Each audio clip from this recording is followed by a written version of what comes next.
Hello! Welcome to me talking about Junji Ito again! Woohoo! It's another book review about a Junji Ito book I read because huge surprise, that's all I talk about. So this is Smashed. It's another short story collection with 13 stories in it, published in 2019. Massive spoilers for the entire book, but yeah, let's get into it. First of all, it is another one. People who have watched things from me before will know I am obsessed with these short story collections, the colors, the spines, how nice they look all like on my shelf together. So the first story is Blood-Sucking Darkness. It's a story about eating disorders and blood-sucking bats.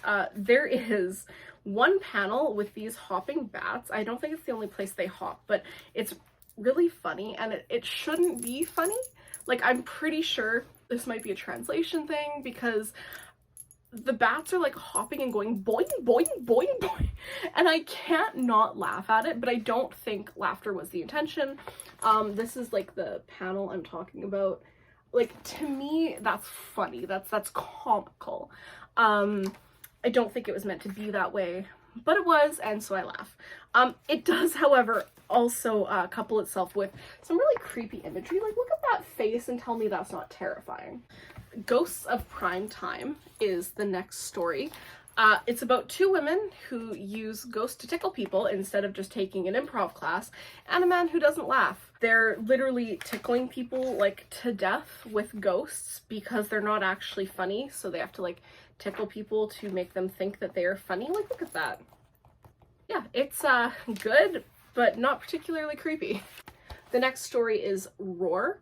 It's a story about two hikers who keep seeing like this phantom flood come through the valley, and they meet an old man who is haunted by the woman that he lost in the flood.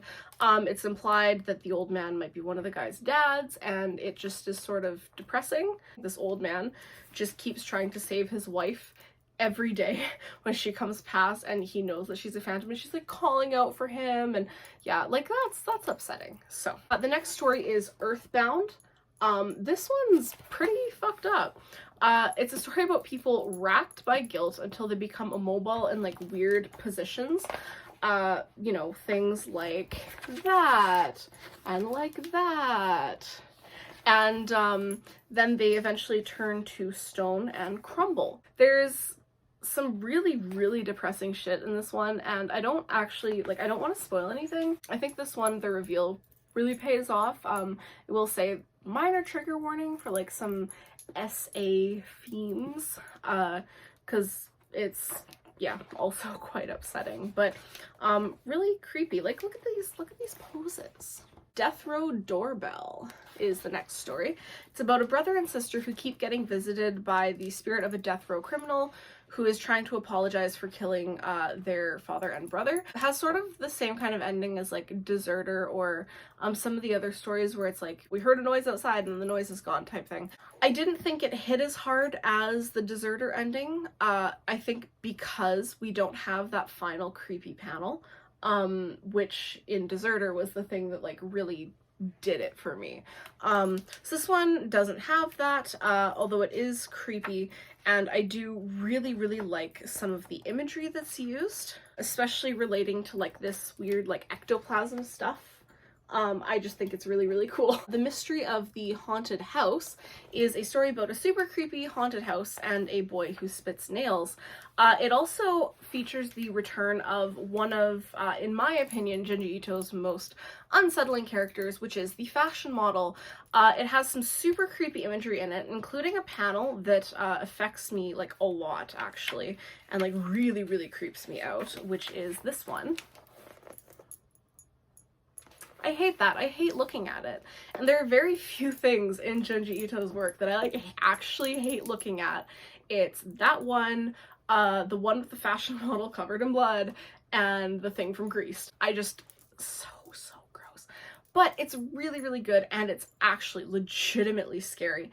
Even if it can seem kind of silly, his art is just so on point that it's scary anyways. So then there's Mystery of the Haunted House Soichi's version. It's another story about the haunted house and the family member who is actually trying to save her aunt, uncle, and cousins from the guy who's like started the haunted house and has turned his family into the attractions. It has some more really creepy imagery in it, of course, because it's dealing with the same kind of thing.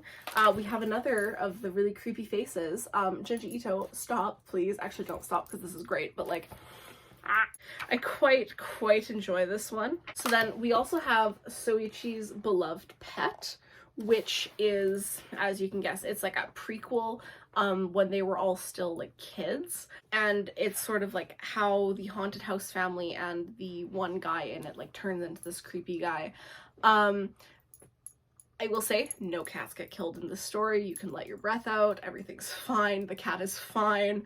It does involve the cat and some body horror with the cat, but the cat is fine. I do actually really like this story. It's creepy and it sort of almost feels kind of futile in a sense, like everything she does is futile, and it's really, really good. I like it. In Mirror Valley is a story of mirrors, hatred, and forbidden love. It is also a perfect example of having relations with another person just to spite your whole town. It's not the only reason they did it, but I mean, it helps. It's not scary, but it is a cool idea, and like all of his stuff, has some really, really cool imagery, including like the shattering of this glass at the end, which I just really, really, really like. The next story is I Don't Want to Be a Ghost. This is another one that is really creepy. It takes the creepy dead girl at the side of the road trope and turns it up to 11. But I will say, most of this could be avoided if you just don't cheat on your spouse. So, you know, I'm not saying he earned it, but like, don't cheat on your spouse and you wouldn't have had this problem. It does have some of the most creepy imagery from the whole thing in it though, including this. Look at that. How gross. We love it. Library Vision is next. A man commits more to learning than I ever have and reads until he gets actually consumed by knowledge. The meme of, I wonder what that part of my brain that stored people's phone numbers is doing, but make it tragic. Also, there's a really, really bad father figure in this one. Like, you know, traumatizing his kid and just like making things worse. And also like a very creepy image of this man, and I do not like it, but I like it, you know. And there's the creepy man again. Don't like. Splendid Shadow Song is the next story. An earworm of a song takes over everybody's brain, just like that week after Arcane came out. Plus, more doctor experimentation a la Gyo, kind of. They tell me this doesn't give you Gyo vibes, right? Right. The last story is Smashed. In my opinion, it is the best argument for eating processed food. Some young adults in this story eat weird nectar until all other food tastes bad and they get smashed, and it is just kind of gross. They get like splatted, and the thing that's splatting them looks like one of those, you know, people took Disney princesses and made them edgy versions of a Dr. Seuss book, right? That's like some Dr. Seuss ass shit. But Junji Ito and gross, and also makes me itchy. So my final thoughts on it. While Smashed is undoubtedly a very, very fun read, it has some really, really fun stories in it. It is lacking in spooky scary for a good chunk of it. That being said, those two haunted house stories more than make up for it.